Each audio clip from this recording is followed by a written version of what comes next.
ABP Ganga, खबर आपकी, जुबान आपकी। वैश्विक महामारी कोरोना ने मार्च 2020 में जब उत्तर प्रदेश में दस्तक दी तो कोई भी उस चुनौती का सामना करने के लिए तैयार नहीं था। प्रदेश में कोविड सैंपल्स की जांच के लिए एक लैब तक नहीं थी। इसके बाद खुद मुख्यमंत्री योगी आदित्यनाथ ने उस चुनौती का सामना करने के लिए कमान संभाली। इसी का नतीजा था कि मार्च में ही लखनऊ के केजीएमयू में कोविड सैंपल्स की जांच के लिए प्रदेश की पहली लैब की शुरुआत की गई। मुख्यमंत्री ने टीम 11 का गठन किया, जिसमें अलग अलग टॉप ब्यूरोक्रेसी को शामिल किया गया। स्वास्थ्य विभाग के लोग से लेकर चाहे पुलिस हो चाहे राजस्व, सभी को उस टीम का हिस्सा बनाया गया। रोज इसे लेकर रणनीति बनाई जाने लगी। उसी का नतीजा सामने आया कि शुरुआत में ही सरकार ने प्रदेश में कोविड के मरीजों के लिए 750 बेड अलग अलग अस्पतालों में आरक्षित किए। लगातार समय के हिसाब से, ज़रूरत के हिसाब से इन बेड्स की संख्या को बढ़ाया जाता रहा और बाद में आरक्षित बेड्स की संख्या को 1.5 लाख के पार तक ले जाया गया।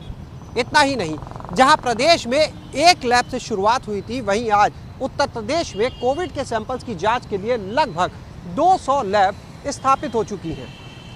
कोविड के केसेस लगातार बढ़ते गए, उसी के हिसाब से सरकार भी अपनी तैयारी करती गई। रणनीति को भी बदला गया, सख्ती की गई।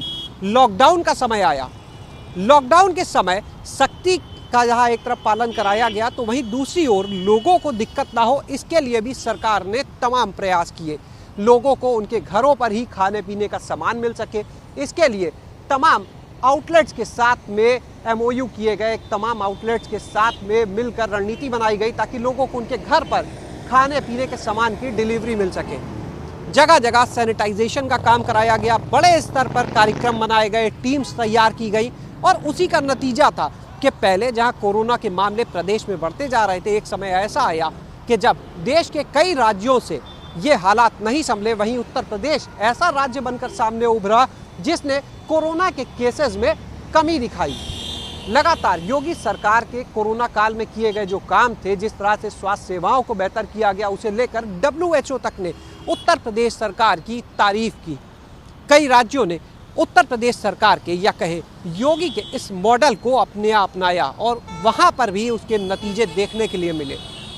इसी दौरान एक और बड़ी चुनौती निकलकर सामने आई। वो चुनौती थी प्रवासी मजदूरों से जुड़ी, यानी उत्तर प्रदेश के वो मजदूर जो रोजी रोटी के लिए दूसरे राज्यों में जाकर काम करते थे। लॉकडाउन के समय उन श्रमिकों को, उन प्रवासी मजदूरों को अपने प्रदेश में वापस लाना भी सरकार के लिए एक बड़ी चुनौती थी, क्योंकि ना तो ट्रेन चल रही थी और ना ही बसें। इसी दौरान केंद्र सरकार ने भी काम किया और वहीं प्रदेश सरकार की बात करें तो परिवहन विभाग के साथ मिलकर यहाँ पर श्रमिकों को वापस लाने के लिए योजना बनाई गई। करीब 30 लाख श्रमिकों को उत्तर प्रदेश सरकार अन्य राज्यों से अपने यहाँ वापस लाई।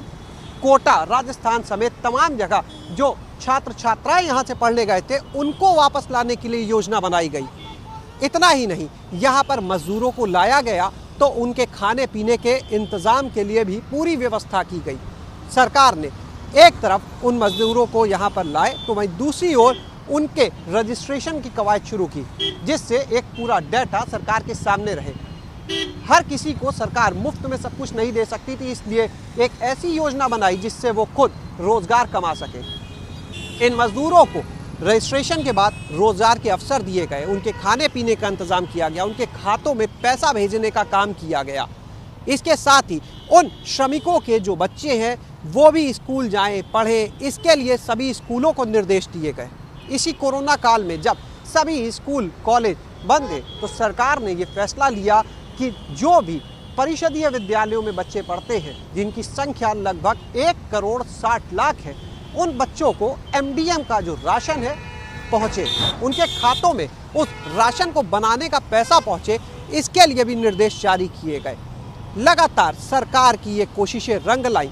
मुख्यमंत्री योगी आदित्यनाथ के ये प्रयास रंग लाए और उसी का नतीजा है कि प्रदेश में जहां कोरोना के एक्टिव मरीजों की संख्या लगभग 70,000 पहुंच गई थी, वो घटते घटते अब 15-16,000 के भी नीचे आ चुकी है। लगातार हालांकि सरकार की कोशिशें अब भी जारी है। जब से कोरोना ने उत्तर प्रदेश में दस्तक दी, शायद ही कोई दिन रहा होगा जब मुख्यमंत्री ने खुद उसे लेकर टीम 11 की बैठक ना की हो। यहाँ तक कि एक वक्त वो भी आया जब मुख्यमंत्री योगी आदित्यनाथ टीम 11 की बैठक कर रहे थे और उस बैठक में ही उन्हें पता चला कि उनके पिता का देहांत हो गया है। लेकिन मुख्यमंत्री ने अपनी उस बैठक को नहीं छोड़ा। मुख्यमंत्री ने उस बैठक को पूरा किया, क्योंकि उन्होंने ये कहा कि प्रदेश की 24 करोड़ की जनसंख्या की जिम्मेदारी उनके कंधों पर है। सबसे पहले उनका सोचना है। अपने पिता के देहांत के बाद वो उनकी अंत्येष्टि में भी शामिल होने नहीं गए, बल्कि जिस दिन अंत्येष्टि थी उस दिन भी मुख्यमंत्री राजधानी में बैठकर कोविड को लेकर टीम 11 की बैठक करते हुए नजर आए। तो ये सारे प्रयास थे योगी आदित्यनाथ सरकार के, जो कोरोना काल में किए गए, और उसी का नतीजा आज सबके सामने है कि प्रदेश में कोरोना के जो मामले हैं वो तेजी से गिरे। WHO से तारीफ मिली, उत्तर प्रदेश के मॉडल को अन्य राज्यों ने अपनाया, और कई ऐसे भी प्रयास रहे प्रदेश सरकार के जिनकी केंद्र ने सराहना की और अन्य राज्यों को अपनाने के लिए प्रोत्साहित भी किया। बहरहाल इसी बीच जब हर जगह पर जो आर्थिक मंदी का एक दौर भी देखने के लिए मिला, रोजगार जा रहे थे, उस दौर में लगातार सरकार के प्रयासों से बड़ी संख्या में रोजगार भी दिए गए। सरकार का लक्ष्य 31 मार्च तक 50 लाख लोगों तक रोजगार पहुंचाने का है, जिसे लेकर लगातार MSME विभाग से लेकर बाकी विभागों को भी लगाया गया है। बाकायदा इसकी डे टू डे मॉनिटरिंग भी की जा रही है। तो कुल मिलाकर जिस तरह से उत्तर प्रदेश सरकार ने, योगी सरकार ने कोरोना के इस संकट काल में अपने काम से हर तरह की सुविधा लोगों तक पहुंचाने का प्रयास किया, वो कह सकते हैं काबिले तारीफ है। कैमरा सहयोगी जितेंद्र के साथ शैलेश अरोरा, ABP गंगा, लखनऊ।